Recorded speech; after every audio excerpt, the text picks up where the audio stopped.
Continuing to follow the breaking news of the death of Queen Elizabeth here at 4:30. After more than 70 years on the throne, the Queen dying in Scotland today at the age of 96. Joining me now to discuss the Queen's impact on the world and what comes next for the monarchy is Alan Roach, a professor at UNC Charlotte. Thanks so much for joining us.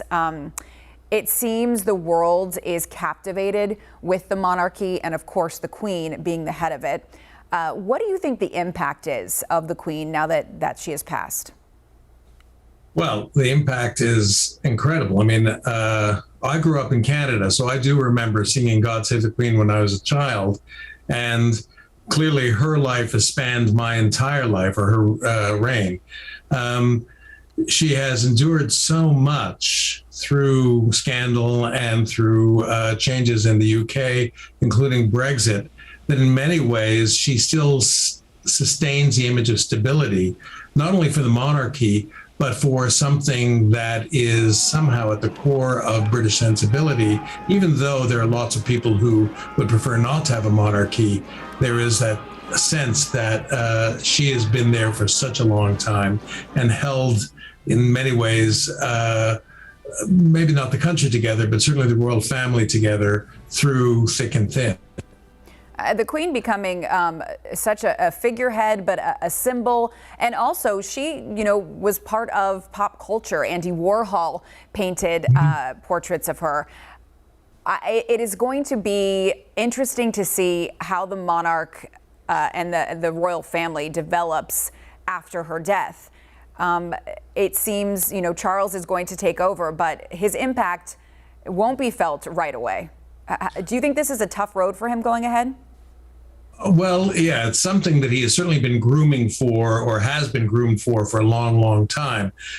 Fortunately, he's overcome some of the earlier scandals or the sense of some degree of buffoonery that they had of him when he was younger, and he adopted certain kinds of projects.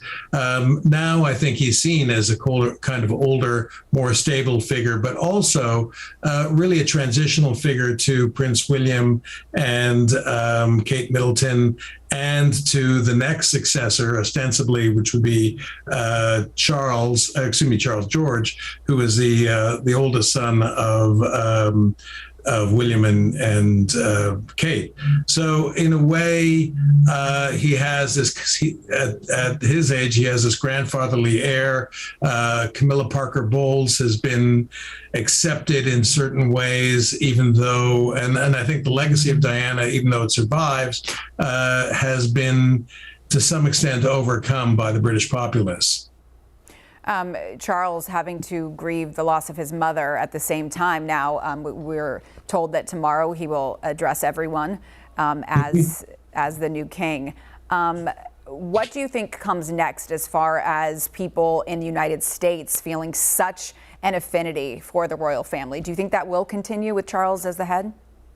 Oh, I think so. Having been, although I'm a dual citizen, having been Canadian born, I'm always fascinated by the American and, admiration or infatuation with the monarchy.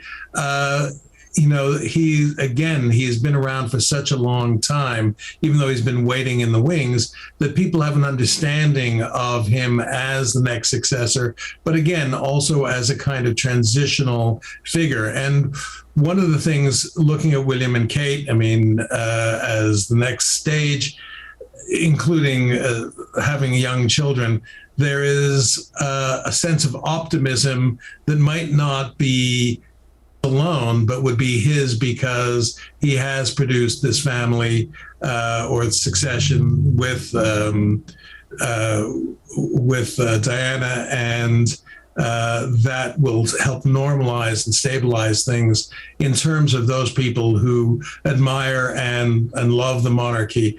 And the Americans do. I think that it's an ironic thing, having had a revolution to escape the monarchy. There's something that pleases the American public about watching this succession of leadership compared to, let's say, the kinds of processes we have in the United States, which is, 2 4-year terms and then a transition. So watching somebody in power for, not in power because the Queen doesn't have very much power, but for 70 years as a figurehead is really something that in some sense elicits admiration.